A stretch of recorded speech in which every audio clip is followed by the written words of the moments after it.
मैं आग्रह करूंगा, जो भारत जोड़ो यात्रा से आदरणीय राहुल गांधी जी ने संदेश दिया है, हाथ से हाथ जोड़ो कार्यक्रम को हम लोग इसका शुभारंभ करते हैं। आदरणीय राहुल गांधी जी का ये पत्र आप लोगों को घर घर पहुंचाना है। आप लोगों से आग्रह होगा, जिनके हाथ में पत्र है वो सामने सब लोग ऊपर करके उस पत्र को दिखाने का काम करें।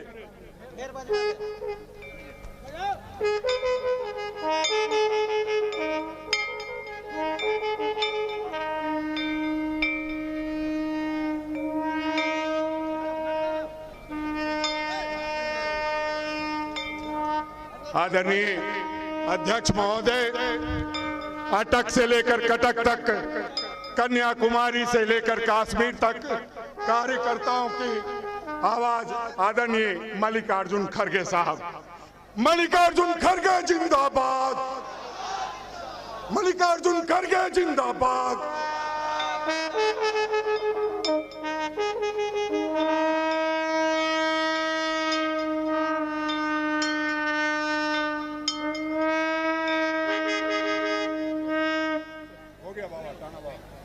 Thank you.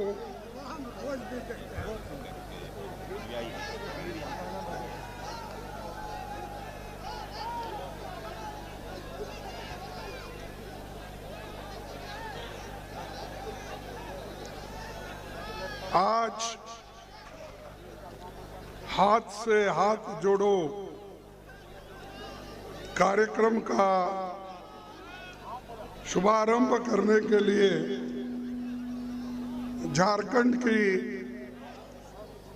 पावन धरती पाकुड़ विधानसभा के श्रीकुंड मैदान में इस मंच पर उपस्थित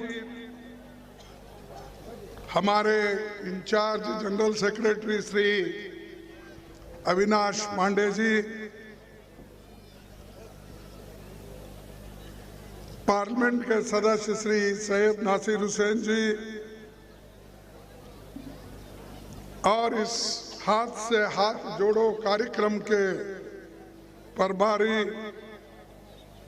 श्री अर्जुन मोडवाडिया जी, प्रणव झा जी, राजेश ठाकुर जी, अल्लमगीर आलम जी जो हमारे सीएलपी के नेता हैं, सीनियर लीडर,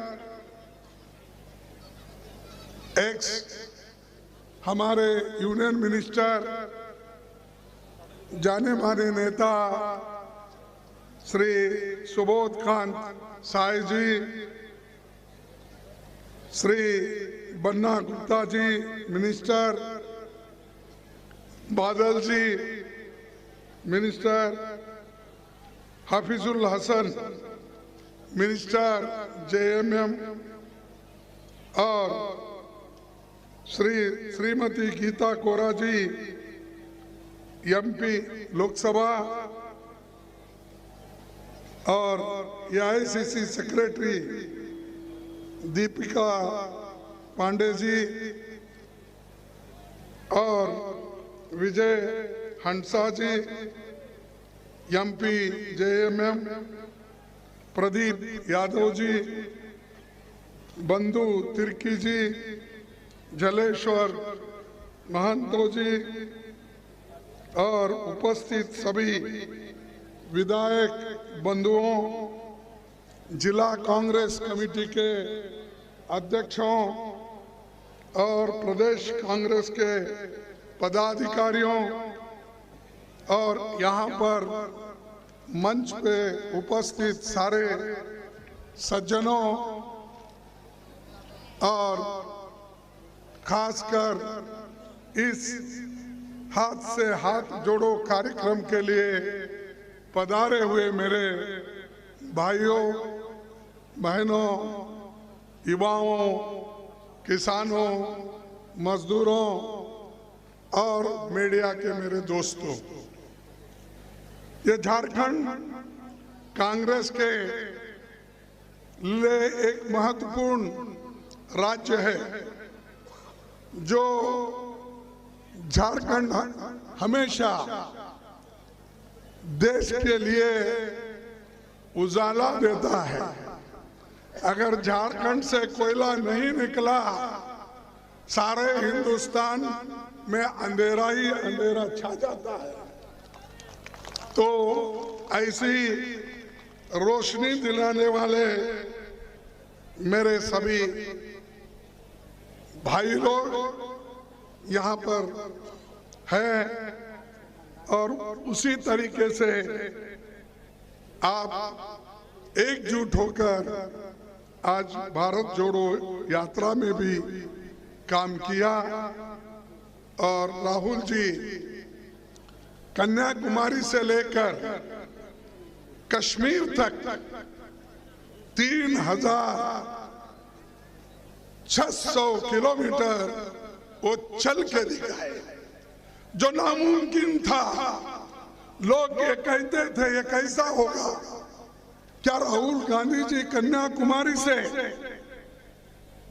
कश्मीर पहुंचेंगे? ये धूप में, बारिश में, ठंडी में, और कश्मीर में मैं भी जब गया था बर्फ ही बर्फ था। ऐसी लंबी यात्रा उन्होंने तय की, इसीलिए की कि देश में जो एक नफरत का वातावरण पैदा हो रहा है,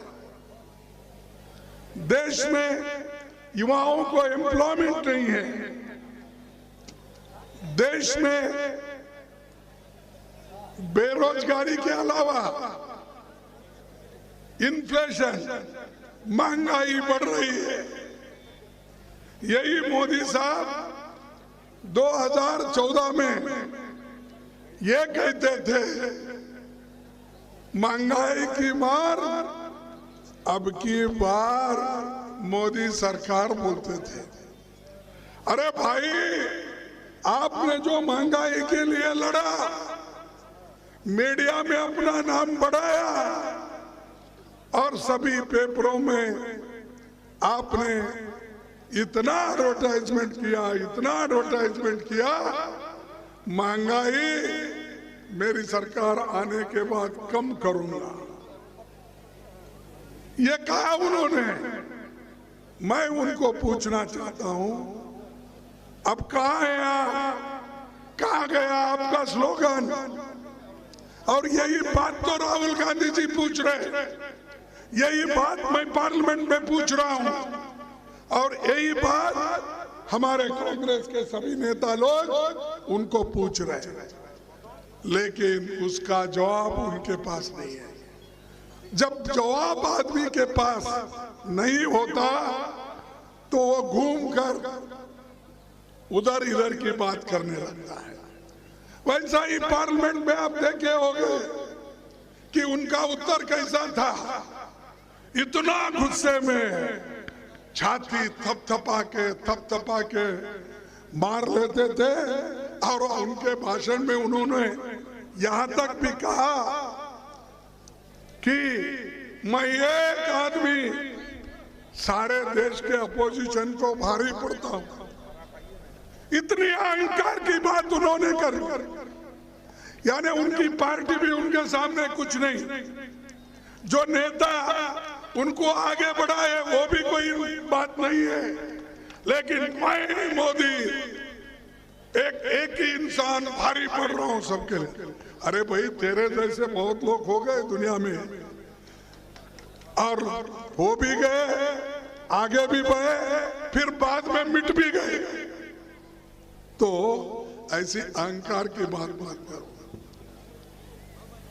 जवाहरलाल नेहरू जी ने एक बात कही थी, उन्होंने ये कहा था, जो आदमी अपना ही गुण गाता है तो समझ लेना कि उसके पास कोई अच्छे गुण नहीं दिखते, और गुणवत्ता क्वालिटी भी नहीं होती। ऐसे ही लोग अपना बात करते रहते हैं, मैंने ये किया, मैंने वो किया। अरे क्या किए भाई, ये तो आपने कहा मैं गरीबों के लिए एक फ्री सिलेंडर देता हूं गैस, कहा दिया एक बार। अब देश में जो 7 करोड़ लोगों को पहले मिला था, उसमें से अब इस बार उनको एक सिलेंडर भी खरीदने की ताकत उनमें नहीं है। और ऐसे लोग बार बार कहते हैं कि हमने कुछ किया। अगर कोई किसने गरीबों के लिए किया है, मजदूरों की, किसानों की अगर किसने सुनवाई की है तो श्रीमती सोनिया गांधी जी और मनमोहन सिंह ने की। उन्होंने फूड सिक्योरिटी एक्ट लाया, गरीबों को अन्न देने का काम उन्होंने किया। अब वो छाती ठोक के मैंने 80 करोड़ लोगों को फ्री राशन दे रहा हूं। कहां से दे रहे भाई? जिस देश में एक दाना भी अपने आजादी के पहले उगता नहीं था, हमारे पास अनाज की कमी थी, लोग भूखे मरते थे और अमेरिका से गेहूं लाके यहां पर बांटा जाता था। लेकिन नेहरू जी, इंदिरा गांधी जी ने ग्रीन रेवोल्यूशन किया,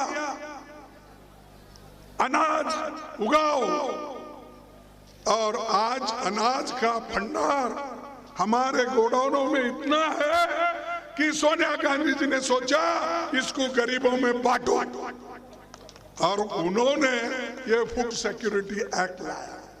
अगर वो एक्ट नहीं लाते, अरे मेरे बाबा तुम कहां देते थे गरीबों को? मनरेगा किसने लाया? मनरेगा स्कीम किसने लाया? आपको मालूम नहीं? अरे मनरेगा स्कीम इंदिरा गांधी जी ने लाया, सोनिया गांधी जी ने लाया। जब सोनिया गांधी जी ने, मनमोहन सिंह जी ने मनरेगा योजना लाकर गरीबों को पेट भरने के लिए कम से कम 100 दिन का काम उनको देना चाहिए, उन्होंने शुरुआत की। और इन्होंने क्या किया इस बजट में? अगर आप देखेंगे, जिस जगह 2,72,000 करोड़ रुपए इस वक्त से आज के जो मेहनत का, यानी गरीबों को जो वेजेस मिलते हैं, जो मजदूरी मिलती है, उसका हिसाब डाले, 100 दिन के लिए मटेरियल के साथ 2,72,000 करोड़ रुपए होना चाहिए। ये छोड़िए मटेरियल का, कम से कम काम के लिए 1,72,000 करोड़ होना चाहिए। लेकिन इन्होंने बजट में कितना रखा मालूम? सिर्फ 60,000। गए बजट में 90,000 तो था, 42 दिन काम करे 100 दिन के बजाय, लेकिन अब सिर्फ 60,000 लगे। और ये गरीबों की बात करते हैं और उनको हमेशा झूठ बोलने की आदत है बीजेपी को। बीजेपी हमेशा झूठ बोलते हैं, ये झूठों के सरदार है सब। ये फैक्ट्स बोल रहे, मैं नहीं बोल रहा हूं। और ये मैं यही नहीं बोल रहा हूं, मैं पार्लियामेंट में भी बोला। मैं जब बोलता हूं तब हमारा जो कहने का मकसद गरीबों के बारे में हो, देश के बारे में हो, जब हम कहते हैं तो हमारे पूरे शब्दों को निकाल देते हैं, पूरे का पूरा। मैं कुछ नहीं कहा था, मैंने बोला मोदी साहब आप मौनी बाबा हो, तो फौरन चेयरमैन ने उसको निकाला। अरे मौनी बाबा, पार्लियामेंट में पहले उन्होंने बोला, वाजपेयी जी ने हमारे नरसिंह राव जी को बोला, ये बीजेपी के लोग मनमोहन सिंह जी को बोले बाबा, मौनी बाबा।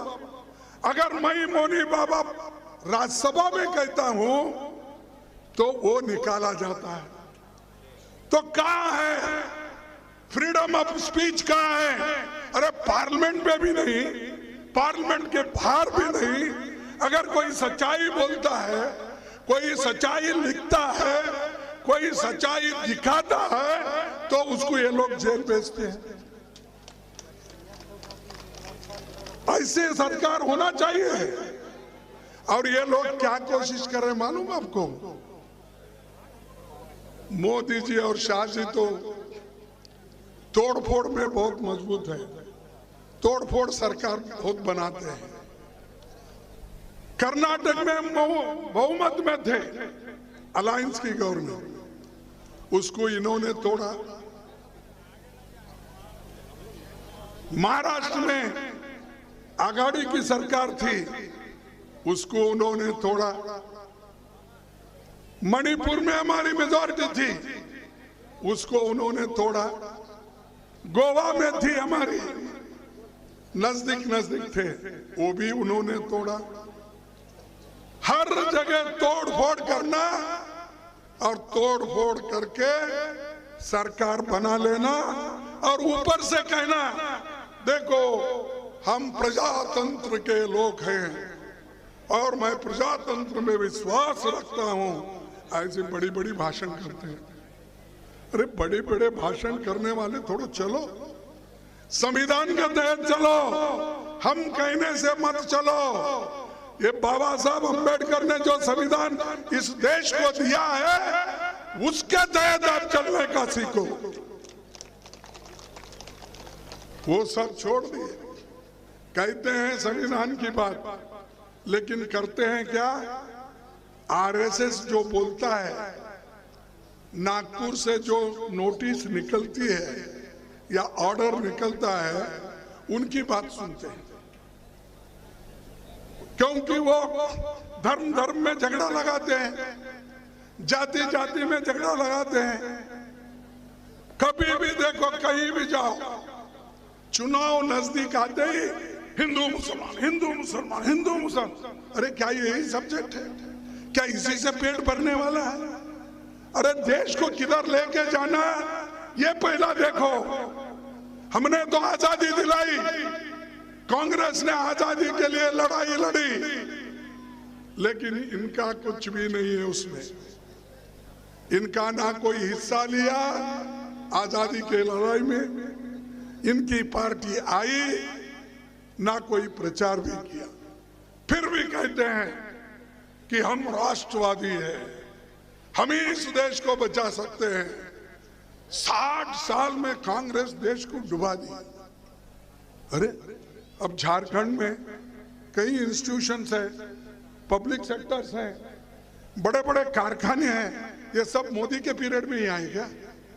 मेरे को बताना, मोदी के पीरियड जो हम करें वो भी कहने के लिए वो शर्माते हैं।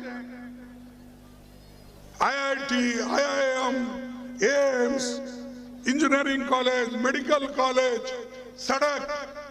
अरे हमने तो सड़क एक लाइन की बनाई हुई, आप डबल लाइन उसी जमीन पे की है।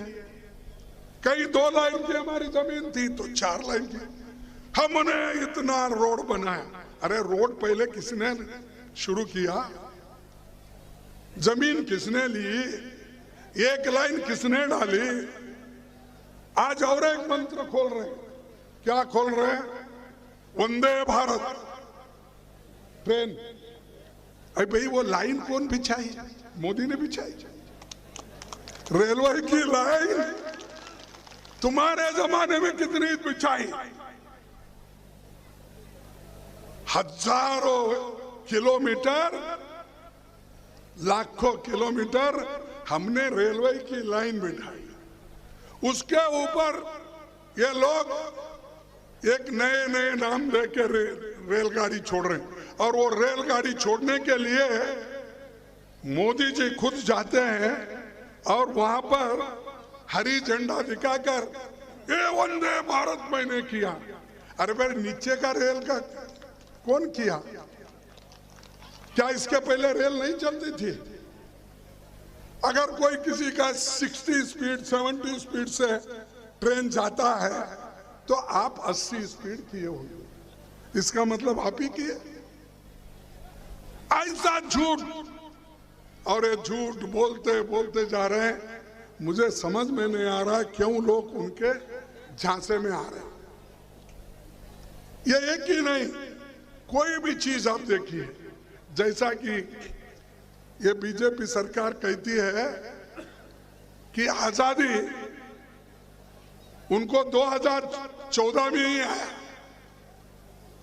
1947 में उनको आजादी मालूम नहीं है, क्योंकि वो लड़े नहीं, इसलिए वो उसका महत्व उनको मालूम नहीं। ये 2014 में प्राइम मिनिस्टर बने, तब से ये कह रहे हैं अब फ्री इंडिया, मॉडर्न इंडिया। अरे मॉडर्न इंडिया तो पंडित जवाहरलाल नेहरू जी पंचवार्षिक योजना के तहत उन्होंने करके दिखाया। तो इसीलिए तो लाख लोगों को खाने को अन्न मिल रहा है, व्हाइट रेवोल्यूशन, दूध मिल रहा है, बच्चों को स्कूल है। इनके जमाने में 71,000 गवर्नमेंट स्कूल बंद किए। जो गरीब के बच्चे पढ़ते थे, जो गरीब के लोग अपने बच्चों को वहां भेजते थे, 71,000 गवर्नमेंट स्कूल्स बंद। और किसको दिए? जो भी प्राइवेट आते उनको देते गए। यूनिवर्सिटीज प्राइवेट को, सरकारी यूनिवर्सिटीज खोले ही नहीं, क्योंकि वो मुफ्त में गरीब के बच्चों को देना पड़ता। तो ये जो इन्होंने बार बार कहते हैं गरीबों की बात, यही लोग हमेशा गरीबों को खत्म करने की कोशिश कर रहे हैं। और ये आंकड़े के साथ मैंने बोला। और दूसरी चीज हमने पार्लियामेंट में उठाया था, एक व्यक्ति जिसकी आमदनी 2019 में सिर्फ 1 लाख करोड़ थी, पहले तो 50 करोड़ थी, बाद में 1 लाख करोड़, फिर 2.5 साल में उस अदानी का इनकम, जो इनका दोस्त है, जो उसी प्लेन में बैठकर प्राइम मिनिस्टर शपथ लेने के लिए वो आए थे, उनके दोस्त का आज संपत्ति 13 लाख करोड़ है। कितना है? 13 लाख करोड़। कोई गरीब 2 लाख रुपए जो कमा के रखा होगा, क्या तुम्हारी संपत्ति 2 लाख से एकदम 13 लाख किसी का तो बना है? कौन सी ऐसी जादू है? क्योंकि अदानी जी को मोदी जी ने सरकारी पैसा देते गए। LIC, जहां पर हमारे 28 करोड़ लोग अपनी पॉलिसी रजिस्टर किए, उनका पैसा है, वहां से ये उनको 16,000 करोड़ रुपए देते हैं। SBI बैंक, जहां आप लोग डिपॉजिट रखते हैं, पैसा रखते हैं, वहां पर और दूसरे बैंकों से अब तक उनको 82,000 करोड़ मिला है, यानी 82,000 करोड़ किसी को मिलता है सिर्फ 2 साल में, 2.5 साल में। वो मोदी जी अगर वो न्याक अगर हमारे सब गरीबों को, किसानों को, मजदूरों को अगर दिखाएंगे तो हम कोई मेहनत करने की जरूरत ही नहीं। जाते भाई मोदी जी, तुमने उसको 13 लाख का आदमी बनाया, 13 लाख करोड़ का आदमी बनाया, कम से कम मुझे 13 लाख का तो बनाओ। लेकिन वो हमेशा झूठ बोलते हैं। इन सब की संपत्ति एक आदमी के पास उन्होंने दिया। और ये सवाल हम पार्लियामेंट में उठाए, राहुल गांधी जी उठाए, तो इसको भी निकाल दिया। क्या गलती थी हमारी? भाई जो अदानी ने गड़बड़ी की थी उसको हम उठा रहे थे, जो LIC ने लोन दिया उसको हम उठा रहे थे, जो SBI ने लोन दिया उसको हम उठा रहे थे, जिसमें गरीबों का पैसा है। बोलो क्या गलती हमने की? लेकिन फिर भी हमारे भाषण को काट दिए, राहुल गांधी जी के भाषण को काट दिए और काट कर ये बोले सब अनपार्लियामेंट्री है। अरे मैं बोला था वॉशिंग मशीन की बात, वॉशिंग मशीन की बात इसलिए बोला था कि बीजेपी बहुत से MLAs को अपने तरफ लेती है, जिनके ऊपर छापे पड़े, जिनके ऊपर ED केस लगाए, जिनको इनकम टैक्स का केस लगाया, ऐसे लोगों को डरा के धमका के अपने तरफ लेती है। मैं समझता हूँ झारखंड में भी लिए होंगे, लेते हैं। लेने के बाद वो कहते हैं ये देखो कलंकित है। लेकिन मैंने कहा साहब वो कलंकित है तो आपके पास एक बहुत बड़ा वॉशिंग मशीन है। शाह और मोदी ने इतना बड़ा वॉशिंग मशीन खरीदा है, उस वॉशिंग मशीन में उस आदमी को अगर डाल दिए वो उज्जवल होके बाहर निकलता, सफेद होके निकलता।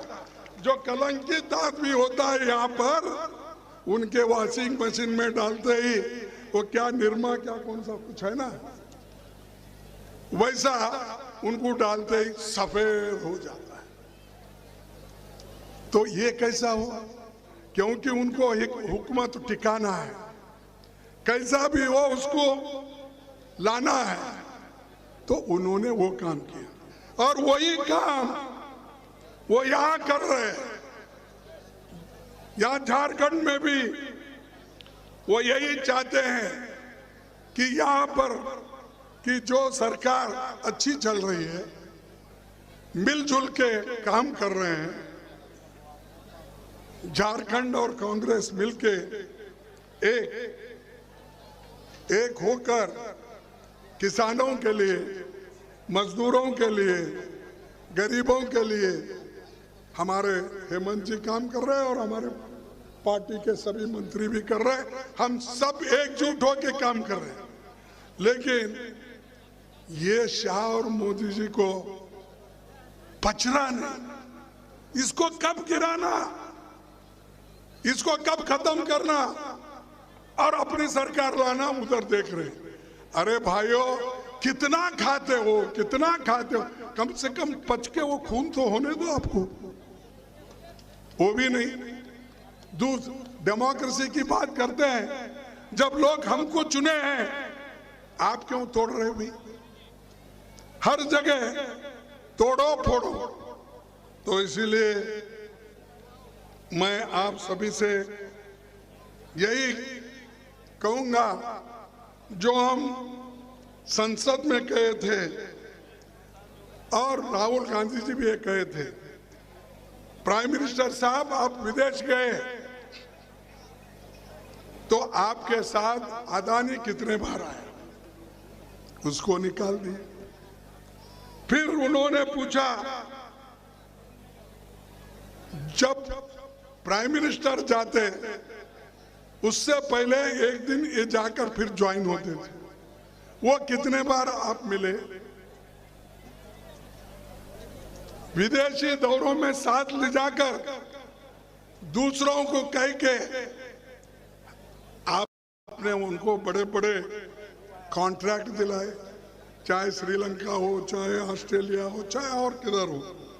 ये सब कहा, पूरा अदानी साहब को उन्होंने ये ठेका दिया था और उनके लिए काम कर रहे, गरीबों के लिए नहीं। फिर मैं एक शायरी बोला था, अगर इसमें कुछ गलती है तो आप भी मुझे टोक दो। क्या था उसमें? यही था,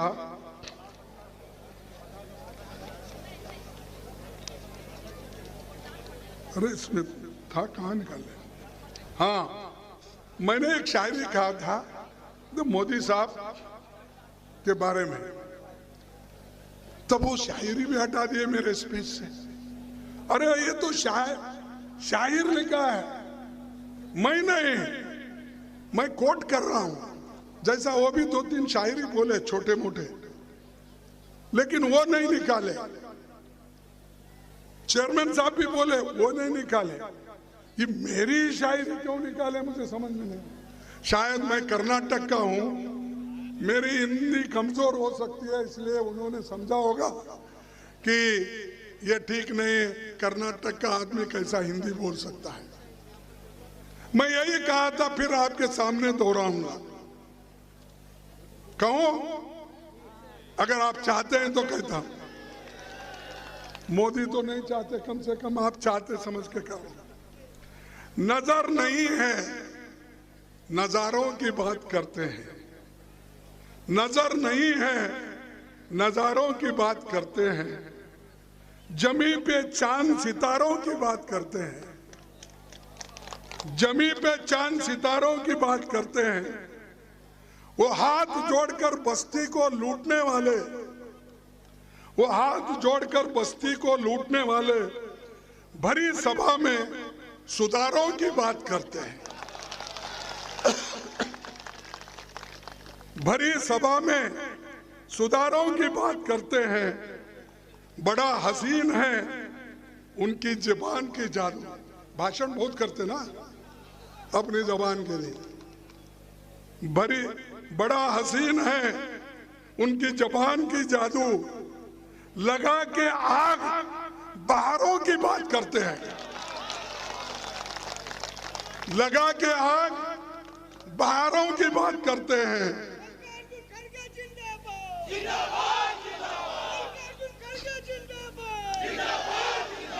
मिली कमान तो अटकी नजर खजाने पर। मिली कमान तो अटकी नजर खजाने पर। नदी सुखा के किनारों की बात करते हैं। वही गरीब बनाते हैं आम लोगों को। वही गरीब बनाते हैं आम लोगों को, इसलिए कि हमारा बैंक का पैसा लूटा जा रहा है, LIC का लूटा जा रहा है, हर चीज का पैसा अदानी के पास जा रहा है। इसीलिए वही गरीब बनाते हैं आम लोगों को। वही नसीब के मारों की बात करते हैं। वही गरीबों की बात वही लोग करते हैं। यही मैं कहा, इसमें बोलिए क्या गलत है। मैंने तो ये शायरी नहीं लिखी, ये तो हमारे पंडितों ने, हमारे जो कवियों ने, उन्होंने लिखी थी। वो बात मैंने वहां कही, पूरा निकाल के 4 लफ्ज रख लिए। जो उनको ठीक लगता वो रखे, बाकी के आधा से ज्यादा काट दिए। तो ऐसी चीजें भी उनको पसंद नहीं है। ये तो बात ऐसी हो गई कि हम लोग तो देश के लोगों के लिए लड़ रहे हैं, नौजवानों के लिए लड़ रहे हैं, इन्फ्लेशन के खिलाफ लड़ रहे हैं, अनएम्प्लॉयमेंट के खिलाफ लड़ रहे हैं, किसान की आमदनी बढ़े इसके लिए हम लड़ रहे हैं। लेकिन ये लोग अपने दोस्तों को अमीर बनाने में लगे हैं। इसीलिए मैं और एक बात कहूंगा,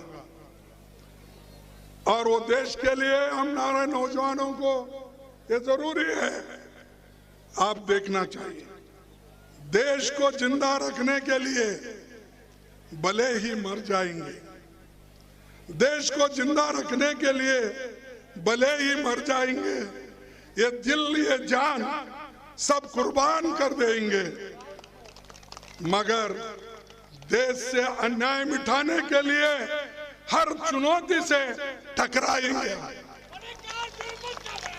ये हमारा है।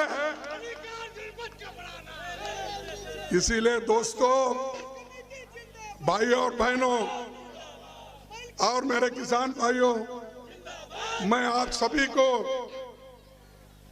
तहे दिल से शुक्रिया अदा करता हूं, क्योंकि इतनी धूप है, इतने दूर से आते हैं। ये शेड्यूल ट्राइब एरिया है, यहाँ किधर कोई देखने वाला नहीं, देखने वाले एक ही थे, महात्मा गांधी जी, पंडित जवाहरलाल नेहरू जी, डॉक्टर अंबेडकर जी।